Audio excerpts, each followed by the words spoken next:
मधुबन के बाबा,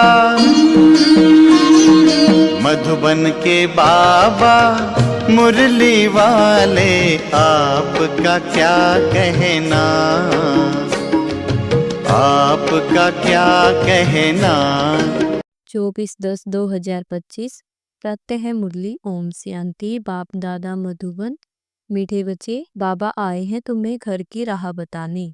तुम आत्म अभिमानी होकर रहो तो यह राह सहज देखने में आएगी। प्रश्न है, संगम पर कौन सी ऐसी नॉलेज मिली है जिससे सतयुगी देवताएं मोहतेज कहलाई। उत्तर है, संगम पर तुम्हें बाप ने अमर कथा सुनाकर अमर कथा की नॉलेज दी है। ज्ञान मिला। यह अविनाशी बना बनाया ड्रामा है। हर एक आत्मा अपना अपना पार्ट बजाती है। वह एक शरीर छोड़ दूसरा लेती है। इसमें रोने की बात नहीं। इसी नॉलेज से सतयुगी देवताओं को मोहतीज कहा जाता। वहाँ मृत्यु का नाम नहीं।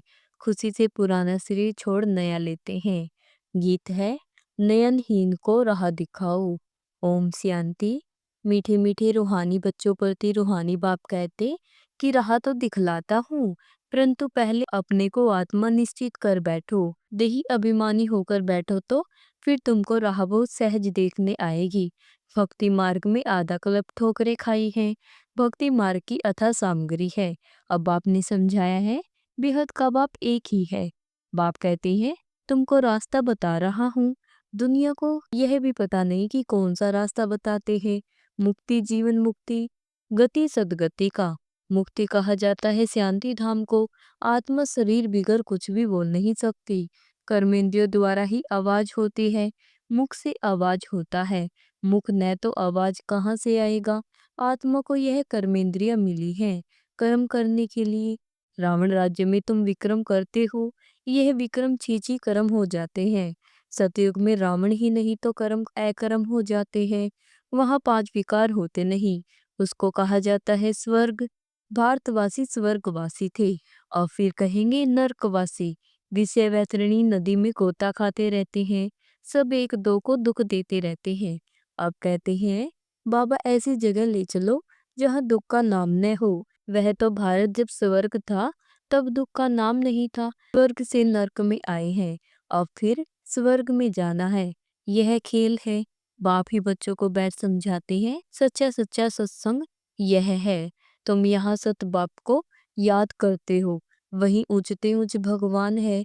वह है रचता। उनसे वर्षा मिलता है। बाप ही बच्चों को वर्षा देंगे। हद का बाप होते हुए भी फिर याद करते हैं, हे भगवान, हे परमपिता परमात्मा रहम करो। भक्ति मार्ग में धक्के खाते खाते हैरान हो गए हैं। कहते हैं, हे बाबा हमको सुख शांति का वर्षा दो। यह तो बाप ही दे सकते हैं। सो भी 21 जन्म के लिए हिसाब करना चाहिए। सतयुग में जब इनका राज्य था तो जरूर थोड़े मनुष्य होंगे। एक धर्म था, एक ही रजाई थी। उनको कहा जाता है स्वर्ग, सुख धाम। नई दुनिया को कहा जाता है सतो प्रधान। पुरानी को तमो प्रधान कहेंगे। हर एक चीज पहले सतो प्रधान फिर सतो रजो तमो में आती है। छोटे बच्चे को सतो प्रधान कहेंगे। छोटे बच्चे को महात्मा से भी ऊंच कहा जाता है। महात्माएं तो जन्म लेते फिर बड़े होकर विकारों का अनुभव करके घर बार छोड़ भागते हैं। छोटे बच्चों को तो विकार का पता नहीं है, बिल्कुल इनोसेंट है, इसलिए महात्मा से भी उच्च कहा जाता है। देवताओं की महिमा गाते हैं। स्वरगुण संपन्न साधुओं की यह महिमा कभी नहीं करेंगे। बाप ने हिंसा और अहिंसा का अर्थ समझाया है। किसी को मारना, इसको हिंसा कहा जाता है। सबसे बड़ी हिंसा है काम कटारी चलाना। देवताओं हिंसक नहीं होते, काम कटारी नहीं चलाते। बाप कहते हैं, अब मैं आया हूँ तुमको मनुष्य से देवता बनाने। देवता होते हैं सतयुग में। यहाँ कोई भी अपने को देवता नहीं कह सकते। समझते हैं हम नीच पापी भिखारी हैं, फिर अपने को देवता कैसे कहेंगे। इसलिए हिंदू धर्म कह दिया है। वास्तव में आदि सनातन देवी देवता धर्म था। हिंदू तो हिंदुस्तान से निकला है, उन्होंने फिर हिंदू धर्म कह दिया है। तुम कहेंगे हम देवता धर्म के हैं तो भी हिंदू में लगा देंगे। कहेंगे हमारे पास कोलम ही हिंदू धर्म का है। पतित होने के कारण अपने को देवता कह नहीं सकते हैं। अभी तुम जानते हो हम पूज्य देवता थे, अब पुजारी बने हैं। पूजा भी पहले सिर्फ शिव की करते हैं, फिर व्यभिचारी पुजारी बनी। बाप एक है, उनसे वर्षा मिलता है। बाकी तो अनेक प्रकार की देवियां आदि हैं, उनसे कोई वर्षा नहीं मिलता है। इस भरमा से भी तुमको वर्षा नहीं मिलता। एक है निराकारी बाप, दूसरा है साकारी बाप। साकारी बाप होते हुए भी हे भगवान, हे परमपिता परमात्मा कहते रहते हैं। लौकिक बाप को ऐसे नहीं कहेंगे। तो वर्षा बाप से मिलता है।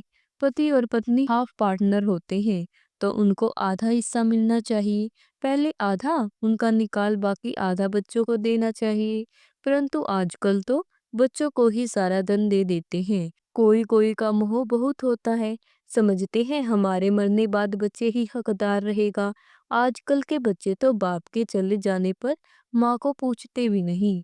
कोई कोई मातृ स्नेही होते हैं, कोई फिर मातृद्रोही होते हैं। आजकल बहुत करके मातृद्रोही होते हैं, सब पैसे उड़ा देते हैं। धर्म के बच्चे भी कोई कोई ऐसे निकल पड़ते हैं जो बहुत तंग करते हैं। अब बच्चों ने गीत सुना, कहते हैं बाबा हमको सुख का रास्ता बताओ, जहाँ चैन हो। रावण राज्य में तो सुख हो न सके। भक्ति मार्ग में इतना भी नहीं समझते कि शिव अलग है, शंकर अलग है। बस माथा टेकते रहो, शास्त्र पढ़ते रहो। अच्छा, इससे क्या मिलेगा? कुछ भी पता नहीं। सर्व के लिए शांति और सुख का दाता तो एक ही बाप है। सतयुग में सुख भी है तो शांति भी है। भारत में सुख शांति थी, अब नहीं है, इसलिए भक्ति करते दर दर धक्के खाते रहते हैं। अभी तुम जानते हो, शांति धाम सुख धाम में ले जाने वाला एक ही बाप है। बाबा हम सिर्फ आपको ही याद करेंगे, आपसे ही वर्षा लेंगे।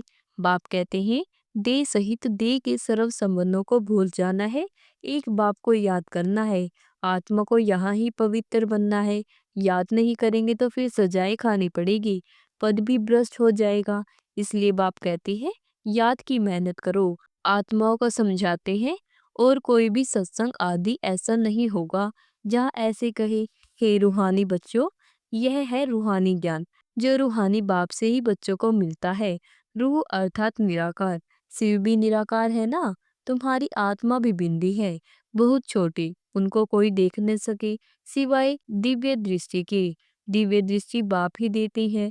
भगत बैठ हनुमान गणेश आदि की पूजा करते हैं, अब उनका साक्षात्कार कैसे हो? बाप कहते हैं दिव्य दृष्टि दाता तो मैं ही हूँ। जो बहुत भक्ति करते हैं तो फिर मैं ही उनको साक्षात्कार कराता हूँ, परंतु इससे फायदा कुछ भी नहीं, सिर्फ खुश हो जाते हैं।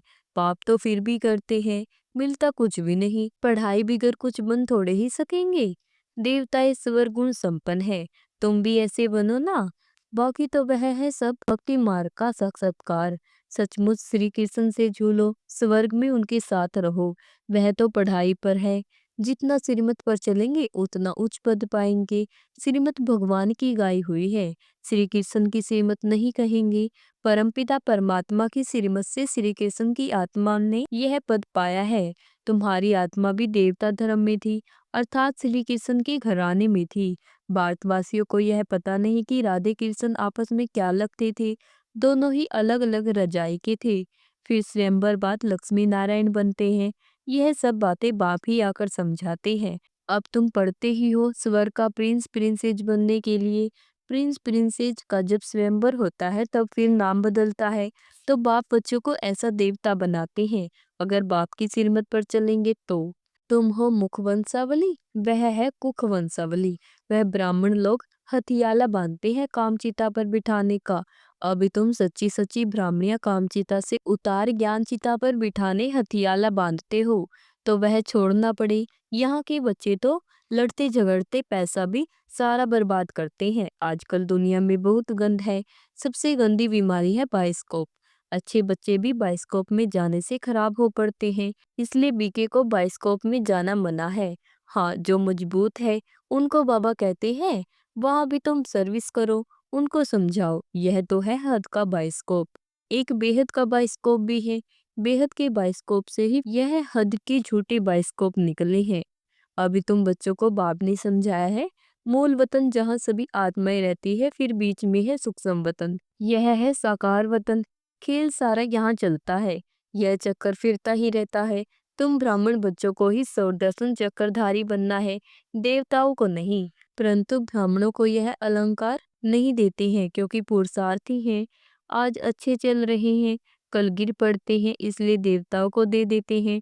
श्री कृष्ण के लिए दिखाते हैं सुदर्शन चक्र से अकासुर बकासुर आदि को मारा। अब उनको तो अहिंसा परमो धर्म कहा जाता है, फिर हिंसा कैसे करेंगे? यह सब है भक्ति मार्ग की सामग्री। जहाँ जाओ शिव का लिंग ही होगा। सिर्फ नाम कितने अलग अलग रख दिए हैं। मिट्टी की देवियाँ कितनी बनाते हैं, श्रृंगार करते हैं, हजारों रुपया खर्च करते हैं। उत्पत्ति की फिर पूजा करेंगे, पालना कर फिर जाई डुबोते हैं। कितना खर्चा करते हैं गुड़ियों की पूजा में, मिला तो कुछ भी नहीं। बाप समझाते हैं यह सब पैसे बर्बाद करने की भक्ति है। सीढ़ी उतरते ही आए हैं, बाप आते हैं तो सबकी चढ़ती कला होती है। सबको शांति धाम सुख धाम में ले जाते हैं। पैसे बर्बाद करने की बात नहीं। फिर भक्ति मार्ग में तुम पैसे बर्बाद करते करते इंसॉल्वेंट बन गए हो। सॉल्वेंट इंसॉल्वेंट बनने की कथा बाप पैर समझाते हैं। तुम इन लक्ष्मी नारायण की डिनाइस्टी के थे ना, अब तुमको नर से नारायण बनने की शिक्षा बाप देते हैं। वो लोग तीजरी की कथा अमर कथा सुनाते हैं, है सब झूठ। तीजरी की कथा तो यह है जिससे आत्मा का ज्ञान का तीसरा नेत्र खुलता है, सारा चक्कर बुद्धि में आ जाता है। तुमको ज्ञान का तीसरा नेत्र मिल रहा है, अमर कथा भी सुन रहे हो। अमर बाबा तुमको कथा सुना रहे हैं, अमरपुरी का मालिक बनाते हैं। वहां तुम कभी मृत्यु को नहीं पाते। यहाँ तो काल का मनुष्य को कितना डर रहता है। वहां डरने की रोने की बात नहीं। खुशी से पुराना शरीर छोड़ नया ले लेते हैं। यहाँ कितना मनुष्य रोते हैं। यह है ही रोने की दुनिया। बाप कहते हैं यह तो बना बनाया ड्रामा है, हर एक अपना अपना पार्ट बजाते रहते हैं। यह देवताएं मोहतीज है ना। यहाँ तो दुनिया में अनेक गुरु हैं जिनकी अनेक मतें मिलती है, हर एक की मत अपनी। एक संतोषी देवी भी है जिसकी पूजा होती है। अब संतोषी देवियां तो सतयुग में हो सकती है, यहाँ कैसे हो सकती? सतयुग में देवताएं सदैव संतुष्ट होते हैं। यहाँ तो कुछ न कुछ आस रहती है, वहाँ कोई आस नहीं होती। बाप सबको संतुष्ट कर देते हैं। तुम प्रजापति बन जाते हो, कोई अप्राप्त वस्तु नहीं रहती जिसकी प्राप्ति की चिंता हो। वहाँ चिंता होती ही नहीं। बाप कहते हैं सर्व का सद्गति दाता तो मैं ही हूँ। तुम बच्चों को 21 जन्म के लिए खुशी ही खुशी देते हैं। ऐसे बाप को याद भी करना चाहिए। याद से ही तुम्हारे पाप भस्म होंगे और तुम सतो प्रधान बन जाएंगे। यह समझने की बातें हैं। जितना औरों को जास्ती समझाएंगे उतना प्रजा बनती जाएगी और उच्च पद पाएंगे। यह कोई साधु आदि की कथा नहीं है। भगवान बैठ इनके मुख द्वार समझाते हैं। अभी तुम संतुष्ट देवी देवता बन रहे हो। अभी तुमको व्रत भी रखना चाहिए, सदैव पवित्र रहने का, क्योंकि पावन दुनिया में जाना है तो पतित नहीं बनना है। बाप ने यह व्रत सिखाया है। मनुष्यों ने फिर अनेक प्रकार के व्रत बनाए हैं। अच्छा, मीठे मीठे सिगलद्दे बच्चों प्रीत माता पिता, बाप दादा का याद प्यार और गुड मॉर्निंग। रूहानी बाप की रूहानी बच्चों को नमस्ते। शुक्रिया बाबा, शुक्रिया आपका, बार बार शुक्रिया। धारणा के लिए मुख्य सार है, एक बाप की मत पर चल, सदा संतुष्ट रहे, संतोषी देवी बनना है। यहाँ कोई भी आस नहीं रखनी है। बाप से सिर्फ प्राप्तियां कर प्रजापति बनना है। नंबर 2 है, सबसे गंदा बनने वाला बाइस्कोप सिनेमा है।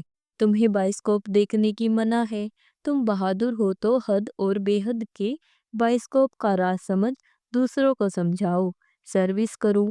वरदान है, पुरुषार्थ और सेवा में विधि पूर्वक वृद्धि को प्राप्त करने वाले तिरो पुरुषार्थी भव।